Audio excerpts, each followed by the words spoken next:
Hola, bienvenidos a una nueva edición nocturna de las noticias aquí en France 24. Yo soy Andrés Mesa Muñoz y a continuación los titulares. En Irán, los seguidores del fallecido ayatolá Ali Jamenei lloran al líder supremo. Miles de personas se reunieron desde las horas de la madrugada en diferentes puntos del país para condenar los ataques de Estados Unidos e Israel, que según la República Islámica provocaron la muerte de Jamenei. Varias explosiones se sintieron en Dubái y Doha después de que Irán anunciara el lanzamiento de más ataques como represalia a una nueva ofensiva de Israel. Las sirenas antiaéreas sonaron también a primera hora del día en Tel Aviv y Jerusalén. Entre tanto, Irán acusó a Estados Unidos e Israel de haber cometido un crimen de guerra. Ante el Pleno del Consejo de Seguridad de la ONU, Teherán pidió que el órgano actúe para poner fin a la agresión de Washington y Tel Aviv.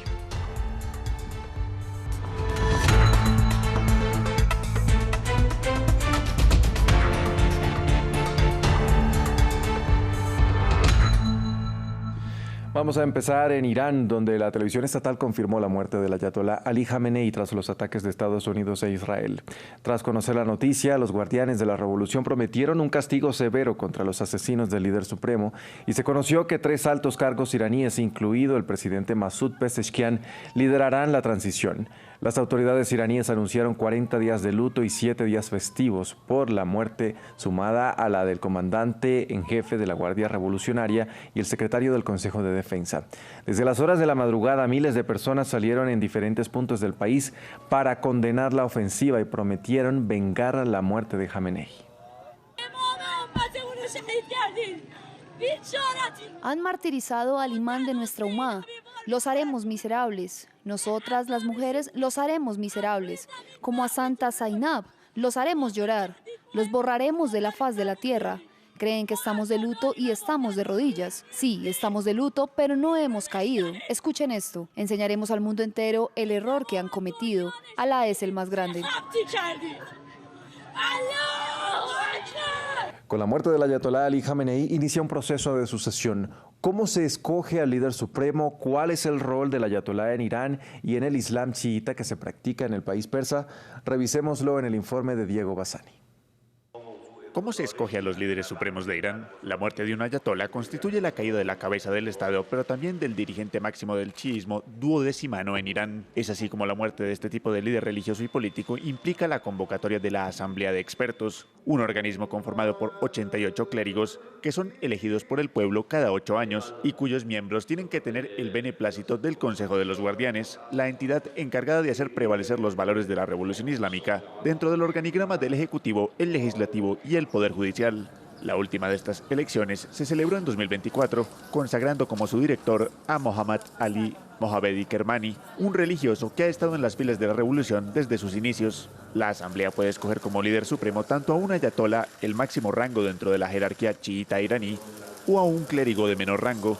De hecho, en 1989, cuando el líder supremo Ruhollah Khomeini falleció, el Consejo escogió a Ali Jamenei como su sucesor, quien en aquel entonces tenía 50 años y no era un religioso de la más alta calificación. Soy verdaderamente un seminarista menor. Sin embargo, se ha puesto una responsabilidad sobre mis hombros y usaré todas mis capacidades y toda mi fe en el Todopoderoso para poder soportar esta pesada responsabilidad. Los ayatolás en Irán son clérigos expertos en la Sharia o ley islámica y dentro de la lógica de la revolución se encargan de impartir enseñanzas religiosas a la población. Sin embargo, este rol también se encuentra en otros países con población chiita como Irak, en donde el ayatolá Sistani tiene una gran influencia. Por lo que ahora, con la muerte de Ali Jamenei, falta por ver quién será el elegido por la Asamblea de Expertos como el tercer líder supremo en la historia de la República Islámica de Irán. Y luego de que la Guardia Revolucionaria de Irán anunciara lo que calificaron como una ofensiva más intensa contra bases israelíes y estadounidenses, varias explosiones se reportaron en ciudades como Dubái y Doha durante las primeras horas de la mañana, mientras que en Tel Aviv y Jerusalén sonaron las alarmas antiaéreas. Por su parte, Donald Trump prometió responder con una fuerza nunca antes vista si llevan a cabo su amenaza. El ejército israelí también había anunciado nuevos ataques contra el arsenal de misiles balísticos y los sistemas de defensa aérea iraníes. Para analizar este tema saludamos a esta hora a Víctor Gaviria, él es politólogo, magíster en Seguridad y Defensa Nacional. Víctor, bienvenido a France 24. Muchas gracias y buenos días a todas y todos. Víctor, ¿cómo se comparan hoy las capacidades militares de Estados Unidos e Israel con las de Irán en términos de poder aéreo y defensa? Bueno, particularmente lo que podemos decir es que las capacidades de Estados Unidos e Irán no son comparables. Estados Unidos sigue teniendo una preeminencia militar bastante importante. Seguramente las capacidades de Israel e Irán sí son comparables. Y el despliegue, pero pues estamos hablando también de algo pareciera obvio, pero estamos hablando de una distancia geográfica importante, que no tanto es la capacidad de Estados Unidos, sino todo el dispositivo logístico para desplazar toda su fuerza en función de Irán. Y también tenemos que aclarar que no estamos hablando de una guerra completamente directa, una guerra declarada, que eso tiene unos pasos y unos procedimientos internos en Estados Unidos, y miraremos y un poco estamos a la expectativa hasta dónde se va desarrollando la escalada, ¿no? Creo yo que es lo importante de este ejercicio. Claro, a propósito, ¿qué señales entonces indicarían que estamos pasando de un conflicto entre tres países a una guerra regional? Lo primero es el despliegue de Estados Unidos. Ustedes lo han visto, o sea, tenemos alrededor de 13 grandes buques de combate. O sea, tenemos dos portaaviones, el Gerald Ford y el Abraham Lincoln, cada uno con un, pues con olvidé el nombre de los buques de combate que los acompañan, los escoltas y los submarinos los destructores, perdón, y los submarinos que los acompañan, o sea, para un total de 13 grandes buques. Cuando fue el ataque de la Primera y la Segunda Guerra en Irak, el despliegue fue el doble de lo que tenemos hoy. Entonces, un poco las señales las podemos ir identificando en esta medida. Yo creo que no vamos a tener un despliegue o una guerra como la que se presentó con Irak en su momento, en la ocupación de Irak, sino más bien una especie de ejercicio irregular donde vamos a tener esto que estamos viendo hoy, que son misiles van, misiles vienen, un ejercicio de disuasión. ¿Qué capacidad tiene Irán de responder, pero fundamentalmente qué capacidad tiene qué cantidad de misiles tiene para disuadir, por ejemplo, las defensas antiaéreas en Israel o en Jordania o en Kuwait o en los Emiratos Árabes, donde ha venido atacando en estos días? Un poco es otra dinámica de guerra, más de resistencia, más asimétrica de alguna manera. Las capacidades de Irán fueron reducidas en el año pasado en un ataque de varios días de junio, pero pues hasta en las montañas hay escondidos misiles de mediano alcance, de 2.000 kilómetros, que han llegado a atacar o han logrado herir de alguna manera la cúpula de hierro de Israel. Entonces, creo yo que un poco lo que podemos tener hoy es un ejercicio de expectativa. Las capacidades de ninguno de los atacantes han sido reducidas de forma significativa, sino estamos viendo hasta ahora un ejercicio de simulación de la guerra, que creo yo que lo que va a determinar, mover un poco la balanza, que es a lo que está jugando Irán también, es a los aliados con los que tiene Estados Unidos en la región. Una cosa son los ataques que vemos hoy, otra es un ataque sostenido a las ciudades turísticas en Emiratos Árabes, donde efectivamente la economía depende de muchos de estos, de Qatar, de Bahrein, hasta el mismo Oman, hasta donde un ataque durante una semana de misiles cada hora, cada 2 horas, pueden garantizar tener una presión política sobre Estados Unidos y sobre poner medidas sobre la mesa mucho más amables de negociación que el mismo ataque militar. O sea, Estados Unidos y Washington pueden aguantar mucho tiempo, pero la presión política que pueden tener de sus aliados en la región es diferente. Víctor, ahí quería llegar también porque Irán prometió una respuesta histórica y no es la primera vez que lo hace. Ya en anteriores ocasiones ha hecho temer una ofensiva a gran escala que al final termina siendo un ataque que, usted lo ha dicho, no se puede comparar con los que ha recibido. ¿Qué nos dice esto no solo sobre su capacidad, sino también sobre su voluntad?